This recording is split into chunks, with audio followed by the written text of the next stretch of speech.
Morning po mga boss, ulit. Good morning. Nandito tayo sa workplace namin. Pagkat yung workplace namin, makalat.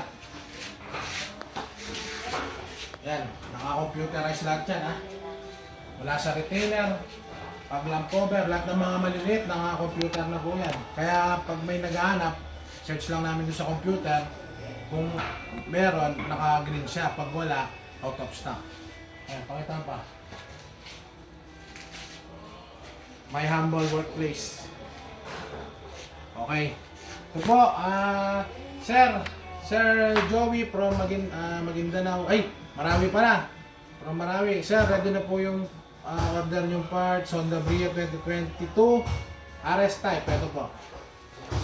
Pinapol na po. Bali, in-order sa atin ni Sir.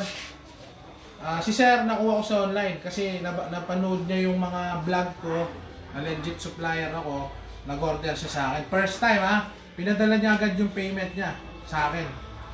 Kahit di ko pa napadala, wala pa resibo. Kasi tiwala siya, napanood niya yung mga video ko sa aking YouTube, sa aking page. Nakita niya, ngayon nag-order siya ng parts. Ayan, Honda Brio 2022 RS. Bale, in-order niya hood, bumper shell, pair na headlight RS, tsaka grill na RS. Tapos, dalawang hood hinges. Meron pang kasunod dyan, pinakuha ko lang dalawang airbag sa passenger tsaka sa driver side. Tapos yung radiator condenser niya rin, pinalinis ko na, pinapaayos ko na lahat.